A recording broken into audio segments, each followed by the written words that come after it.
పార్టీలైనా పార్టీకి విరుద్ధంగా ప్రవర్తించేటోళ్ళు లేకుంటే పార్టీల గ్రూపులు చేసేటోళ్ళు నాకు అవసరం లేదు, పార్టీకి అవసరం లేదు. అండ్ నేను అది అటువంటి వాళ్ళను పార్టీలు ఉంటే సహించను. మొన్న వికారాబాద్ పోతుంటే ఇక్కడో గ్రూపు అక్కడో గ్రూపు సరిదిద్దాలి వీళ్ళను. నేను సరిదిద్ది తీరుతాను, వాళ్ళని లైన్లో తీసుకొస్తాను. నేను సహించను. వాళ్ళు నాకంటే జూనియర్ ఉంటే కోపడతాను, తప్పనిసరి వాళ్ళని లైన్ తీసుకొస్తాను.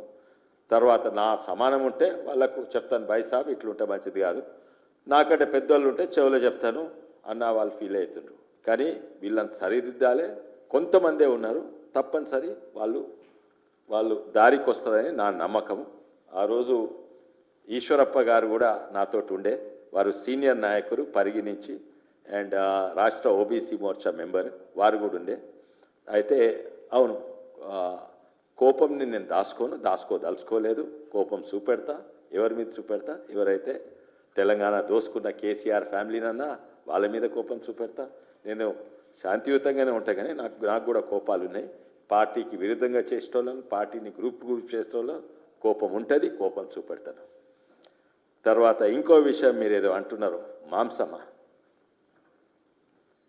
అది చాలా ముఖ్యమైన విషయం మీరు లేపినారు. నేను పార్టీ ఆఫీస్ ఇనాగ్రేషన్లో కూడా చెప్పిన పార్టీ మెంబర్స్కు. నేను కొత్తగా పార్టీలో జాయిన్ అయినప్పుడు మూడేళ్ల కింద నేను విచిత్రపోయినా. ఏంటంటే అధికారంలో లేదు, 30 ఏళ్ల సంది అధికారం లేదు బీజేపీ పార్టీ. అయినా కూడా 30 ఏళ్ల సంది ఓ బీజేపీ జెండా పట్టుకున్న కార్యకర్తలు ఉంటారంటే ఇది ఎంత గొప్ప పార్టీ, ఎంత గొప్ప కార్యకర్తలు. ఎందుకంటే వేరే పార్టీలు ఉంటున్నాయి, మీకు అందరికి తెలుసు. 2 ఏళ్ళు అధికారం లేకుంటే వాళ్ళు అధికార పార్టీలకు దుంకుతారు, కాంగ్రెస్ అయినా టీఆర్ఎస్ అయినా. కానీ ఈ పార్టీలా 30 ఏళ్ల సంది అధికారం లేకుంటున్నారు. ఎందుకు? ఈ పార్టీకి ఒక సిద్ధాంతం ఉంది. అదేం సిద్ధాంతం? జాతీయవాదం. దాన్ని హిందుత్వ అంటారు, హిందుత్వ అంటారు. ఈ సిద్ధాంతం గుండెలు పెట్టుకొని ఈ సిద్ధాంతం కొరకు పనిచేస్తుండ్రు, అట్లే పార్టీ కొరకు పనిచేస్తుండ్రు.